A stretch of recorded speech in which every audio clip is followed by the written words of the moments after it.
और इस वक्त की बड़ी खबर आपको बता दें, हरियाणा विधानसभा चुनाव से जुड़ी हुई भारतीय जनता पार्टी की पहली लिस्ट जारी हो गई है। हरियाणा विधानसभा चुनाव को लेकर बड़े नाम, नायब सिंह सैनी लाडवा से चुनाव लड़ेंगे। जी हां, इसके अलावा शक्ति रानी शर्मा कालका सीट से चुनाव लड़ेंगे। अभी कुछ दिन पहले इन्होंने भारतीय जनता पार्टी ज्वाइन की है। पूर्व केंद्रीय मंत्री विनोद शर्मा की पत्नी है। इसके अलावा संतोष सरवान मुलाना से ये चुनाव लड़ेंगी। और बड़े नाम की अगर बात करें, अंबाला कैंट से अनिल विज भारतीय जनता पार्टी के प्रत्याशी होंगे। इसके अलावा अगर बात करें बड़े नाम की, अगर हम बात करें तो थानेसर सीट से सुधा चुनाव लड़ेंगे। ये कुल मिलाकर 67 उम्मीदवारों की सूची भारतीय जनता पार्टी ने जारी की। बड़ा नाम अटेली से आरती सिंह राव का नाम। इस वक्त की बड़ी खबर आपको बता दें कि लगातार राव इंद्रजीत सिंह अपनी बेटी आरती राव के लिए टिकट मांग रहे थे। यह बड़ा नाम कुमारी आरती सिंह राव अटेली से, यानी ये सीधे तौर पर बड़ी खबर। इंद्रजीत जो कि केंद्रीय मंत्री हैं, राव इंद्रजीत, उनकी बेटी आरती सिंह राव को भी बीजेपी ने टिकट दिया है। इसके अलावा अगर बड़े नाम की बात करें, पलवल से गौरव गौतम मौजूदा विधायक का टिकट काटा और यहां से गौरव गौतम बीजेपी के युवा नेता हैं, उनको पलवल से पार्टी ने अपना प्रत्याशी बनाया है। इसके अलावा फरीदाबाद विपुल गोयल पूर्व कैबिनेट मंत्री रहे हैं, लेकिन पिछले विधानसभा चुनाव में टिकट काट दिया था। लेकिन फरीदाबाद से इस बार बीजेपी ने विपुल गोयल को दोबारा मौका दिया है। तिगांव से राजेश नागर भारतीय जनता पार्टी के प्रत्याशी होंगे। इस वक्त की बड़ी खबर। और आपको बता दें, आदमपुर से भव्य बिश्नोई, कुलदीप बिश्नोई के बेटे चुनाव लड़ेंगे। इसके अलावा अगर बड़ी सीटों की बात करें, टोहाना से देवेंद्र सिंह बबली, ये जेजेपी से शामिल हुए, जेजेपी में के कोटे से मंत्री थे खट्टर सरकार में, और अब ये चुनाव लड़ेंगे टोहाना से। और रतिया से सुनीता दुग्गल इस वक्त रतिया से चुनाव लड़ेंगी। सुनीता दुग्गल सिरसा से बीजेपी की सांसद रह चुके हैं, इस बार उनको टिकट नहीं मिला था। ये वो बड़े नाम एक एक कर। नारनौल से कैप्टन अभिमन्यु पूर्व मंत्री रह चुके हैं, पूर्व वित्त मंत्री रहे हरियाणा के, लेकिन पिछली बार चुनाव हार गए थे। ऐसे में इस बार फिर से इनको मौका दिया गया है। ये वो तमाम बड़े नाम हैं जिनका जिक्र मैं इस वक्त कर रहा हूं कि किस तरह से भारतीय जनता पार्टी ने अभी जो 67 उम्मीदवारों की सूची है वो जारी की है। और देखिए, जो बड़ी बात थी कि लाडवा, क्योंकि करनाल सीट से मौजूदा विधायक थे हरियाणा के मुख्यमंत्री नायब सिंह सैनी, लेकिन उनको लाडवा भेज दिया गया है। और अगर बात करें करनाल सीट की, तो करनाल सीट अभी तक घोषित नहीं की है, करनाल को होल्ड पर डाला है। जबकि यहां से मनोहर लाल खट्टर खुद विधायक रह चुके हैं और अब यहां से मौजूदा विधायक नायब सिंह सैनी थे। अटेली से बड़ा नाम आरती राव, यानी मैं बार बार जिस तरह जिक्र कर रहा हूं कि केंद्रीय मंत्री हैं, उनकी बेटी हैं, कुलदीप बिश्नोई के बेटे को टिकट मिला है आदमपुर से, भव्य बिश्नोई को। तो ये तमाम वो बड़े नाम है। सुनीता दुग्गल रतिया से चुनाव लड़ेंगी, सांसद रह चुके हैं सिरसा से भारतीय जनता पार्टी की। ये बड़े नाम है। फतेहाबाद से डूडाराम बिश्नोई को टिकट दिया है भारतीय जनता पार्टी ने। ये तमाम वो बड़े नाम है। और देखिए, एक और बड़ा नाम सामने आ रहा है गोहाना से अरविंद शर्मा, डॉक्टर अरविंद शर्मा चुनाव लड़ेंगे। डॉक्टर अरविंद शर्मा सोनीपत से सांसद थे, इस बार चुनाव हारे और ऐसे में बीजेपी ने फिर से मौका दिया, विधानसभा चुनाव उनको लड़वाया है। और सोनीपत से निखिल मदान को टिकट दिया है, यानी यहां पर भी बीजेपी ने कविता जैन का टिकट काट दिया, जो कि प्रबल दावेदार मानी जाती थी सोनीपत सीट से। तो ये वो तमाम बड़े नाम हैं जिनका जिक्र इस सूची में है। हरियाणा से जुड़ी हुई बड़ी खबर। और हांसी से विनोद भयाना को टिकट दिया गया है। ये तमाम वो बड़े नाम हैं। अनिल विज अंबाला कैंट से बीजेपी के प्रत्याशी होंगे। ज्ञानचंद गुप्ता पंचकुला से बीजेपी के प्रत्याशी होंगे। ज्ञानचंद गुप्ता का भी कयास लग रहे थे कि उनका टिकट बदला जा सकता है, लेकिन ऐसा नहीं हुआ। मूलचंद शर्मा को बीजेपी ने बल्लभगढ़ से फिर मौका दिया है। पृथला से टेकचंद शर्मा को मौका दिया है और सोना से तेजपाल तंवर को मौका दिया है। और मुकेश शर्मा, और इसके अलावा बादशाहपुर राव नरबीर सिंह, ये वही नरबीर सिंह है जिन्होंने 4 दिन पहले कहा था अगर टिकट नहीं मिलेगी तो कांग्रेस से चुनाव लड़ेंगे। लेकिन अमित शाह से जब उनकी मुलाकात हुई उसके बाद उन्होंने अपना रुख कल बदला, कुछ नरमी दिखी और आज इस सूची में भी इनका नाम साफ तौर पर दिखाई दे रहा है। रेवाड़ी से लक्ष्मण सिंह यादव को टिकट दिया गया है। इसके अलावा कोसली से अनिल दहिया बीजेपी के प्रत्याशी होंगे। अनिल दहीना, माफ कीजिएगा। ये तमाम वो नाम हैं जो इस सूची में शामिल हैं। हमारे साथ अभिषेक उपाध्याय इस वक्त न्यूज रूम से जुड़े हुए हैं। अभिषेक, ये तमाम बड़े नाम, लाडवा से नायब सिंह सैनी और केंद्रीय मंत्रियों के अगर बात करें, राव इंद्रजीत सिंह उनकी बेटी को टिकट दिया अटेली से, और भव्य बिश्नोई, कुलदीप बिश्नोई के बेटे, उनको भी टिकट दिया है। बिल्कुल, देखिए ये जो पूरी सूची है जो मेरे हाथ में है रोहित, इसमें सबसे खास बात है कि बैलेंसिंग जबरदस्त की गई है। करनाल की आपने बात की, करनाल को लेकर के बड़े कयास लग रहे थे कि जो लाडवा से टिकट दिया गया है हरियाणा के सीएम को, ये बहुत ही दिलचस्प है। राव नरवीर सिंह को लेकर के 4 दिन से लगातार खबरें चल रही थी और किस तरह से उनको आखिरी मौके पर साधा गया है, और जिस तरह से उन्होंने ये सवाल खड़े किए थे कि वो दूसरी पार्टी में भी जा सकते हैं, वो अपने आप में बहुत महत्वपूर्ण है। और ये जो बात हम शुरू से कह रहे थे कि नेताओं के जो बच्चे हैं जो कि जिताऊ कैंडिडेट हैं, उनको एडजस्ट किया जाएगा, उसकी भी तस्वीर है भव बिश्नोई से लेकर के ये जो पूरी जो लिस्ट थी उसकी इसमें झांकी है। अरविंद शर्मा जो आपने बताया, जो कि अभी लोकसभा आ रहे हैं, उनका गोहाना से लड़ना ये भी अपने आप में बहुत ही महत्वपूर्ण है। तो कुल मिलाकर के इस लिस्ट को आप देखेंगे तो पहली नजर में लग रहा है कैप्टन अभिमन्यु को नारनौत से दिया है कि वो लिस्ट है जो एग्जैक्टली विनेबिलिटी का सबसे बड़ा फैक्टर बीजेपी ने देखा है। सारी जो बातें कही जा रही थी कि हो सकता है कि बड़ी संख्या में टिकट काट करके नए को दिए जाएं, हो सकता है कि जो परिवार के लोग हैं उनको टिकट ना दिए जाएं, इस तरह के अलग अलग जो फार्मूले थे, उन सब फार्मूलों पर भारी पड़ा है विनेबिलिटी का फार्मूला। जो लोकल डायनेमिक्स हैं, जो जाति का समीकरण है वो, और जीतने की क्षमता है वो भारी पड़ी है, और वही इस लिस्ट में उभर करके सामने आ रही है। रोहित। बिल्कुल अभिषेक, तो ये तमाम वो बड़े नाम, इसके अलावा देखिए 2 नाम और हैं चौंकाने वाले। कालका से शक्ति रानी शर्मा को टिकट दिया गया है, जो कि अभी 3 दिन पहले भारतीय जनता पार्टी उन्होंने ज्वाइन की। अंबाला की मेयर है, पहली महिला मेयर है। उनके बेटे सांसद हैं, कार्तिकेय शर्मा राज्यसभा सांसद हैं। बीजेपी की मदद से वो राज्यसभा पहुंचे थे। और नीरज पांडे भी हमारे साथ मौजूद है। नीरज, बीजेपी की लिस्ट 67 प्रत्याशियों की लिस्ट सामने आ चुकी है, और कुल मिलाकर लाडवा से नायब सिंह सैनी, और सीधे तौर पर कहा जाए कि बैलेंसिंग हुई। दक्षिण हरियाणा की बात भी है, राव इंद्रजीत की बेटी को भी टिकट मिल गया, जिसके कयास अटकलें लग रही थी बड़े दिनों से।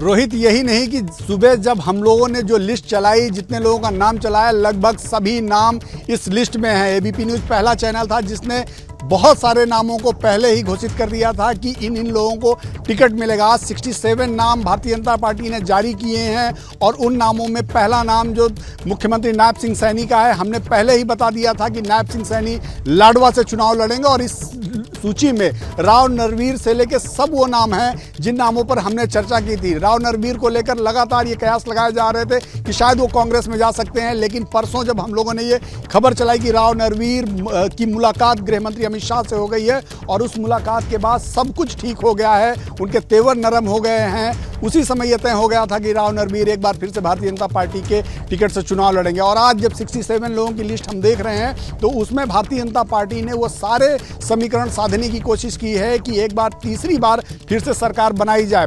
उन्होंने इस मिथक को भी तोड़ा है कि परिवारवाद या परिवार के लोगों को टिकट नहीं दिया जाएगा, ऐसा बिल्कुल नहीं। कई ऐसे नाम हैं जो आप देखेंगे, चाहे आरती राव की बात करें, चाहे वो शक्ति रानी शर्मा की बात करें, या फिर भव्य बिश्नोई की बात करें। बिल्कुल। और अभिषेक कुल मिलाकर कहा जाए, करनाल की अगर बात करें तो करनाल से जगमोहन आनंद को भारतीय जनता पार्टी ने टिकट दिया है। प्रवक्ता भी रहे, बीजेपी के प्रदेश प्रवक्ता रहे, कार्यकर्ता थे पुराने। यानी भले ही वहां पर सीधे तौर पर एक कहा है कि बीजेपी ने कार्यकर्ता को वहां पर टिकट दिया। और हमारे साथ बीजेपी के प्रदेश अध्यक्ष मोहनलाल वडोली भी जुड़े हुए हैं। मोहनलाल जी, आपका स्वागत है एबीपी न्यूज में।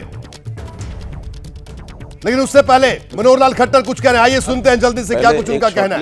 लिस्ट जो है प्रदेश की ओर से आती है, फिर बाद में पार्लियामेंट्री बोर्ड में बैठ करके और लोग तय करते हैं। तय करने के बाद अंतिम सूची जो है उसको जारी कर दिया जाता है। तो भी अभी 22 सीटें बची, 23 सीटें जो बची हैं, उसका भी एक आध दिन के अंदर उसको फाइनल करके दूसरी सूची भी जारी कर दी जाएगी। सर, कांग्रेस जो है वो आम आदमी पार्टी के साथ गठबंधन करने जा रही है, तो इसका असर किस तरीके से देख रहे हैं? देखिए, कांग्रेस की अपनी कमजोरी वो इसी बात में से ध्यान में आती है कि कल तक तो न तो आम आदमी पार्टी इस बात के लिए तैयार थी कि हम कांग्रेस का गठबंधन करेंगे, न कांग्रेस इस बात के लिए तैयार थी कि हम किसी से गठबंधन करेंगे।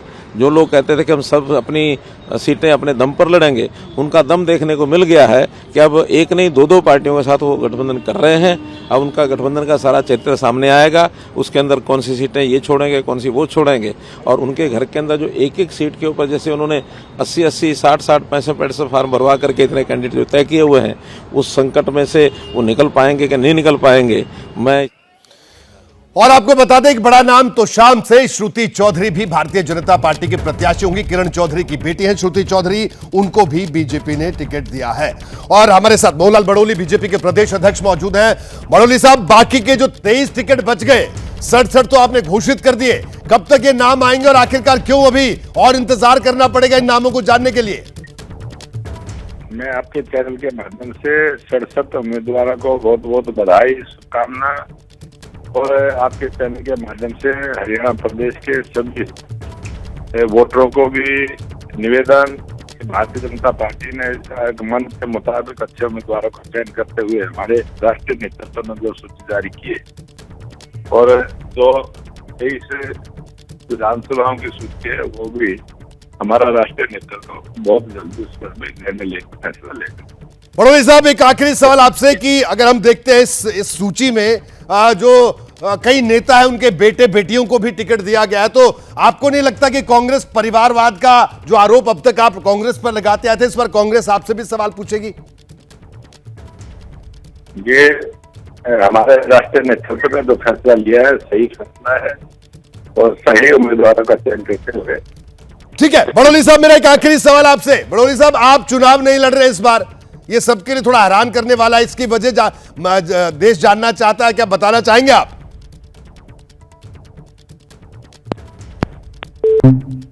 बहरहाल उन्होंने शायद उनसे हमारा संपर्क टूट गया, लेकिन बड़ी बातें जल्दी से मैं आपको इस लिस्ट की बता देता हूं। देखिए, इस लिस्ट में लाडवा से नायब सिंह सैनी चुनाव लड़ेंगे, अंबाला कैंट से अनिल विज चुनाव लड़ेंगे, श्रुति चौधरी जो कि चुनाव लड़ेंगी, तो शाम से चुनाव लड़ेंगी श्रुति चौधरी, और किरण चौधरी की बेटी हैं श्रुति चौधरी। किरण चौधरी अभी कुछ दिन पहले भारतीय जनता पार्टी उन्होंने ज्वाइन की, कांग्रेस से आई और वो राज्यसभा में गई हैं। इसके अलावा राव इंद्रजीत सिंह की बेटी कुमारी आरती राव को भी टिकट दिया गया है। ये वो तमाम बड़े नाम हैं जो इस सूची में शामिल हैं। और इसके अलावा आपको बता दें, गढ़ी सांपला किलोई रोहतक की ये सीट है जहां से भूपेंद्र सिंह हुड्डा चुनाव लड़ते हैं, इस बार भी वहीं लड़ेंगे। वहां पर बीजेपी ने मंजू हुड्डा को चुनावी मैदान में उतारा है। मंजू हुड्डा गढ़ी सांपला किलोई से भारतीय जनता पार्टी की प्रत्याशी होंगी, और मेहम से दीपक हुड्डा को चुनावी मैदान में इस बार उतारा है। इसके अलावा अगर बड़े नाम की हम बात करें, बहादुरगढ़ से दिनेश कौशिक, बादली से ओम प्रकाश धनखड़। ओम प्रकाश धनखड़ पूर्व में मंत्री रहे हैं, प्रदेश अध्यक्ष रहे हैं, भारतीय जनता पार्टी के सीनियर नेता है, प्रदेश में बड़ा जाट चेहरा है भारतीय जनता पार्टी का। झज्जर से कप्तान बिरधाना को टिकट दिया गया है। इसके अलावा बेरी से संजय कबलाना को भारतीय जनता पार्टी ने टिकट दिया है। तो कुल मिलाकर, और लोहारू से जेपी दलाल एक बार फिर से बीजेपी के प्रत्याशी, हिसार से डॉक्टर कमल गुप्ता जो कि पहले भी प्रत्याशी थे, बरवाला से रणबीर गंगवा, ये तमाम वो नाम हैं जो इस पूरी सूची में है। हाँ, इतना जरूर है नीरज, भारतीय जनता पार्टी ने 2 हारे हुए सांसदों को टिकट दिया। सुनीता दुग्गल तो खैर इस बार चुनाव नहीं लड़ी थी, लेकिन सोनीपत के सांसद को टिकट दिया, सुनीता दुग्गल को टिकट दिया। ये 2 बड़े नाम भी इस सूची में थोड़ा चौंकाने वाले हैं। बिल्कुल, आपको बता दूं रोहित की अरविंद शर्मा टिकट मांग रहे थे, वो रोहतक से टिकट मांग रहे थे, लेकिन बाद में उनको गोहाना से टिकट दिया गया, और इस बात के लिए दिया गया कि गोहाना सीट पिछली बार भारतीय जनता पार्टी तीसरे नंबर पर रही थी, तो भारतीय जनता पार्टी ने दीपक अरविंद शर्मा को सिर्फ इसीलिए दिया कि शायद अरविंद शर्मा वहाँ पे कमाल कर पाएँ, क्योंकि ब्राह्मण वहाँ 15 से 20 हज़ार की संख्या में ब्राह्मण हैं, जाट डोमिनेटेड सीट है, एससी करीब 60 हज़ार के आसपास है, ओबीसी हैं। तो अरविंद शर्मा की चूंकि छवि ऐसी रही है कि अरविंद शर्मा कोशिश करते हैं चुनाव जीतने की, तो वहाँ पे अरविंद शर्मा को गोहाना इस बार उतारा गया। इसलिए सुनीता दुग्गल को चुनाव नहीं लड़ाया गया था लोकसभा का, ये लगातार वो बार बार भारतीय जनता पार्टी के बड़े नेताओं से मुलाकात करती थी और वो कहती थी कि उनका कैरियर ऐसे तो खत्म हो जाएगा, क्योंकि 2000 पिछली विधानसभा चुनाव में भी जब ज्वाइन कराया गया था तो उनको विधानसभा का टिकट नहीं दिया गया था, ज्वाइन तो करा दिया गया था नौकरी छुड़वाकर, बाद में उनको लोकसभा लड़ाया गया और लोकसभा वो जीत कर पहुंची नहीं। इस बार लोकसभा नहीं दिया गया तो विधानसभा दे दिया गया। तो कहीं ना कहीं भारतीय जनता पार्टी ने अपने पुराने नेताओं को एडजस्ट करने की कोशिश की है, उनको भी समाहित करने की कोशिश की, लेकिन और बिल्कुल नीरज, देखिए दो बड़े और नाम है। उकलाना से अनूप धानक को टिकट दिया जो जेजेपी से आए, और इसके अलावा अगर बात करें बबली की बात करें, टोहाना से देवेंद्र सिंह बबली को टिकट दिया। तो बीजेपी ने जितने भी नेता जो बाहर से भारतीय जनता पार्टी लेकर आई, सब पर दांव लगाया, सबको टिकट दिया, सबको एडजस्ट किया। जैसे देखिए जो अभी अभी ज्वाइन करने वाले हैं, कालका से शक्ति रानी शर्मा का नाम है, इसके अलावा अगर बात करें श्रुति चौधरी का नाम है तो शाम से, और जिस तरह से भी मैं जिक्र कर रहा था किस तरह से राकेश बबली को टिकट दिया गया, टोहाना से देवेंद्र सिंह बबली को टिकट दिया गया, उकलाना से अनूप धानक को टिकट दिया गया। ये तमाम वो बड़े नाम हैं जो बाहर जो दूसरे दलों से आए, लेकिन बीजेपी ने इनको सीधे तौर पर मौका दिया। जी मुकेश शर्मा भी एक नाम है, रोहित। उसमें मुकेश शर्मा 2014 में जब उनको टिकट नहीं दिया गया तो विधानसभा चुनाव पार्टी के खिलाफ जाकर चुनाव लड़े, लेकिन बाद में उनको फिर से शामिल किया गया और गुड़गांव से मुकेश शर्मा को टिकट दिया गया। दीपक मंगला का टिकट काटकर गौरव गौतम जो युवा मोर्चा के राष्ट्रीय सचिव हैं, उनको टिकट भारतीय जनता पार्टी ने चुनाव मैदान में उतारा। बिल्कुल। और ये इसके अलावा देखिए विपुल गोयल, अगर हम बात करें, विपुल गोयल पूर्व में मंत्री रहे, लेकिन इस बार फिर मौका मिला। पिछली बार पार्टी की गुटबाजी की वजह से टिकट कट गया था, लेकिन इस बार उनको दोबारा मौका मिला है। इसके अलावा गौरव गौतम का जिक्र जिस तरह से अभी नीरज भी कर रहे थे। और बड़ा छोटा सा सवाल अभिषेक आपसे भी। अभिषेक, कुल मिलाकर अगर इस सूची को देखते हैं तो बीजेपी ने एक एक सीट पर संतुलन बनाने की कोशिश की, जो आरोप लगाए लगते रहे, यानी विनेबिलिटी क्राइटेरिया रखा है, क्योंकि श्रुति चौधरी को टिकट, इसके अलावा अगर बात करें राव इंद्रजीत की बेटी आरती राव को टिकट, इसके अलावा बात करें शक्ति रानी शर्मा को टिकट, ये तमाम वो बड़े नाम हैं। इसके अलावा भव्य बिश्नोई को टिकट, यानी परिवारवाद का आरोप लगे तो लगते रहे, लेकिन जीत दर्ज करनी है। संक्षेप में और एक टिप्पणी। बिल्कुल ठीक कह रहे हैं। और एक मैं और नाम देना चाहूंगा, रनिया से जो शीशपाल कंबोज को दिया गया है, जिला अध्यक्ष वहां के। और आप देखिए इस रनिया सीट को लेकर कितना हंगामा हुआ था, दिल्ली तक बात पहुंची, रणजीत चौटाला की नाराजगी, तमाम सारी बातें, लेकिन वहां पर पार्टी काडर को आगे किया गया है। तो सबसे बड़ा फैक्टर विनेबिलिटी है, चाहे बाहर से उम्मीदवार लेने पड़े हो, चाहे काडर को आगे करना पड़ा हो, चाहे नेताओं के बच्चों को आगे करना पड़ा हो, विनेबिलिटी का ही फैक्टर यहां पर सबसे बड़ा फैक्टर।